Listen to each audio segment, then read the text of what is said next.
स्वागत है आप सभी का आपके अपने यूट्यूब चैनल में। मैं शिवम शुक्ला आप सभी दोस्तों का हार्दिक स्वागत करता हूं। बीए पार्ट 3 का एग्जामिनेशन हुआ 2022 का, और इससे पहले पेपर 1 का वीडियो मैंने आपको लोगों को समक्ष दे दिया है। पेपर 2 का वीडियो है आपके समक्ष, इसमें भी देखेंगे बहुत सारे प्रश्न जो है मेरे द्वारा बताए गए मॉडल पेपर से ही आए थे। हिंदी लिटरेचर का पेपर हुआ, हिंदी साहित्य का पेपर 2 है, हिंदी साहित्य का एवं भाषा का इतिहास, यानी हिंदी भाषा एवं साहित्य का इतिहास। देख लीजिएगा, टाइम आपको 3 आवर्स का दिया गया था, मैक्सिमम आपके 100 के थे। ओके, बात ध्यान रखेंगे, इससे पहले पेपर 1 मैं अवेलेबल करवा चुका हूँ। खंड आ के बारे में बात कर रहा हूँ। अति लघुत्तम टाइप के प्रश्न यहाँ से पूछे गए थे आपके।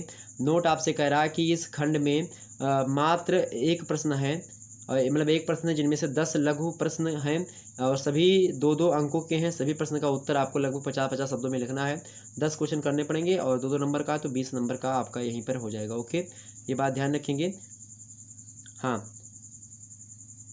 आगे देखते हैं भाई। तो पहला प्रश्न आपसे पूछा गया था क्या? पहला प्रश्न यहाँ पर पूछा गया था कि हिंदी वर्णमाला का वर्गीकृत परिचय दीजिए। प्रश्न क्या था? हिंदी वर्णमाला का वर्गीकृत परिचय दीजिए। मोस्ट इंपोर्टेंट प्रश्न था। वहीं अगला प्रश्न आपसे पूछा गया था कि हिंदी भाषा की निर्धारित लिपि का नाम क्या है? इस लिपि का उद्भव कब हुआ और कैसे हुआ, इसके बारे में बताइए। देवनागरी लिपि के बारे में पूछ रहा है, तो ये इसके बारे में मैंने विस्तार से बताया था। वहीं अगला प्रश्न आप देखिएगा, आप लोगों का ध्यान रख जा रहा है क्या? चलिए इसको हटा दे रहे हैं पहले से। चलिए, अगला प्रश्न आपके समक्ष है कि भारतीय संविधान में कौन सी भाषा देश की राजभाषा घोषित है? हिंदी दिवस जो है किस दिन मनाया जाता है, ये बात भी बताएं साथ साथ। बढ़िया प्रश्न था। वहीं अगला प्रश्न आप देखिए, कुछ नए प्रश्न इसमें शामिल हुए थे। अगला प्रश्न पूछा गया था कि आधुनिक भारतीय आर्य भाषाओं में हिंदी किस वर्ग की या समूह में आती है? भारोपीय में आप देखेंगे तो किस में आती है? भारोपीय में। वहीं अगला प्रश्न आप देखिएगा, हिंदी का प्रथम व्याकरण किसे लिखने का श्रेय किसे जाता है और किस भारतीय लेखक को जाता है? उस पुस्तक का क्या नाम है, बताने का प्रयास करें। वहीं अगला प्रश्न देखिएगा, भाषा और बोली में क्या अंतर है? बार बार मैंने बताया होगा आपको भाषा और बोली में अंतर। अगला प्रश्न है, रामचंद्र शुक्ला द्वारा लिखित हिंदी साहित्य का इतिहास कितने कालों में विभक्त है? सभी कालों का नाम और सीमावधि बताइए। इसके बारे में मैंने बताया था पूरा का पूरा, किस किस कालों में वीरगाथा काल और ये सब पूरा बताया था ना, भक्ति काल, वीरगाथा काल, रीति काल और गद्य काल। ओके, अगला प्रश्न आपके समक्ष है, हिंदी के किस कवि को मैथिल कोकिल की उपाधि दी जाती है? ठीक है, और उसकी रचना दो पंक्तियाँ बताइए, मोस्ट इंपॉर्टेंट है। तो मैथिल कोकिल किसको कहा जाता है? बार बार मैंने बताया इसको। अगला प्रश्न है, महाकवि तुलसीदास की एक चौपाई और बिहारी का एक दोहा लिखिए। तो कहा नट इज्जत के मिलत खिलत जात भरे भुवन में करत है नहीं सो बात। क्या क्या? कहा नटत रिझत खिजत मिलत खिलत लज्जात भरे भुवन में करत है नैनो नहीं सो बात, ये बिहारी का दोहा। चौपाई तो भाई बहुत सारी तुलसीदास जी की याद देखिएगा। रामचरितमानस की कोई चौपाई याद हो, जैसे कि करह बिलाप अनेक प्रकारा परे भूमि तल बारे बारा। ठीक है, इसी प्रकार से और भी और चौपाई बहुत सारी, मुझे तो बहुत सारी याद है। जैसे कि सुंदरकांड की बात किए तो आप देखेंगे कि सुंदरकांड में शुरुआत जो है क्या है, जो है जामवंत के वचन सुहाए सुने हनुमंत हृदय अति भाई, तब लोग मैं क्यों तुम भाई से दुखंद मूल फल खाई, जब लग जाओ सीते देखी हुई है काज मुँह हरस बिसेखी, अस कहनाए सबन को माता चले हरस ये धरि रघुनाथ सिंधु तीर भूधा सुंदर को तो कूच चढ़वताओ पर बार बार रघुवीर समारी तरक्यो पवन तने बल भारी जहंगीर चलन दिए हनुमंता चले सो गोपाताल तुरंता, जिम मोघ रघुपत करबाना यही भाँ चलो हरमाना, जलने रघुपत दूध बिचारी तय मैना खुएं संहारी, हनुमान ते परसा कर पुन कीन प्रणाम, राम काज कीन्हे बिन मोहि कहाँ विश्राम। दोहा है ये। इसके बाद में और भी आगे चलता है, मुझे लगभग सारा का सारा याद ही है सुंदरकांड, लेकिन डेली हमारे यहाँ मंगलवार को हमेशा होता है। अगला प्रश्न आपसे पूछा गया था कि निम्नलिखित पुस्तकों के रचयिता कौन है? सभी पुस्तकों पर दो जो है परिचयात्मक वाक्य लिखें। पद्मावत, अंधेर नगरी, मैला आंचल, कामायनी। मैला आंचल फणीश्वरनाथ रेणु। कामायनी किसकी है? जयशंकर प्रसाद। अंधेर नगरी भारतेंदु हरिचंद। पद्मावत जायसी। सभी के बारे में आप लिख सकते थे, कोई दिक्कत नहीं थी। अगला प्रश्न देखिएगा, आपसे पूछा गया था, देखिए लघु उत्तरीय टाइप का जो प्रश्न है इसमें पूछा गया था खंड बा से। नोट की इस खंड में कुल 5 प्रश्न हैं, क्रमांक 2 से लेकर के 6 तक दिए गए हैं। सभी प्रश्नों में एक एक विकल्प है और सभी 5 प्रश्न का उत्तर आपको देना जो है क्या है, वांछित है, यानी कि सभी को देना पड़ेगा। 200 शब्दों में एक प्रश्न का उत्तर आपको लिखना है। 5 प्रश्न करना पड़ेंगे, 10 नंबर का एक प्रश्न है। ओके, प्रश्न कह रहा है कि हिंदी की शब्द संपदा पर एक संतुलित आलेख लिखिए। शब्द संपदा यानी जो हमने अरबी फारसी वगैरह सब बताया नहीं था पूरा का पूरा कहाँ से वो आया था, तो चाहे ये लिखते चाहे इसके स्थान पर ये राष्ट्रभाषा और राजभाषा की अवधारणा का अंतर स्पष्ट कीजिए। ये भी मैंने बताया था दोनों में अंतर विस्तार से, तो ये भी आ गया। अगला प्रश्न देखिएगा, देवनागरी लिपि की वैज्ञानिकता का उदाहरण व्याख्या कीजिए। इसके बारे में भी मैंने बताया था।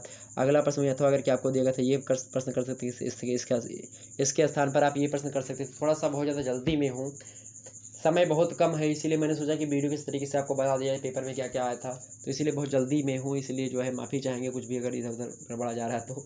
ठीक है, चलिए मॉडल पेपर आप देख लीजिएगा, उसमें विस्तार से मैंने हर एक चीज़ को बताया। जरूरी नहीं कि मैं यहाँ पर भी सभी को बताऊँ सारी चीज़ें, आप मॉडल पेपर एक बार देख सकते हो। ओके, वहाँ पर मैंने बताया।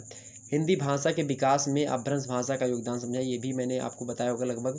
अगला प्रश्न वहीं पर आप देखेंगे कि हिंदी की उपभाषाओं तथा बोलियों का सर्वांगीण परिचय दीजिए।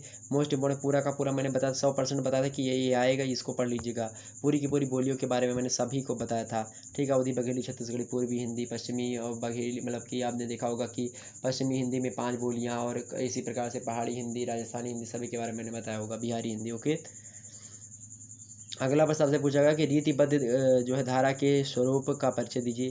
रीतिबद्ध धारा के कौन कौन आचार्य जो केशवदास हैं वो रहे हैं और भी विद्वान हैं, तो बारे इनके जो ऐसे मैंने रीतिबद्ध, रीति सिद्ध और रीति मुक्त के कवियों के बारे में आपको बताया था, और उसके बाद में इसकी विशेषताओं के बारे में, रीति काव्य के बारे में बताया था। अगला प्रश्न है, भक्ति काल को हिंदी साहित्य का स्वर्णयुग, मतलब कि हिंदी साहित्य के इतिहास का स्वर्णयुग क्यों कहा जाता है?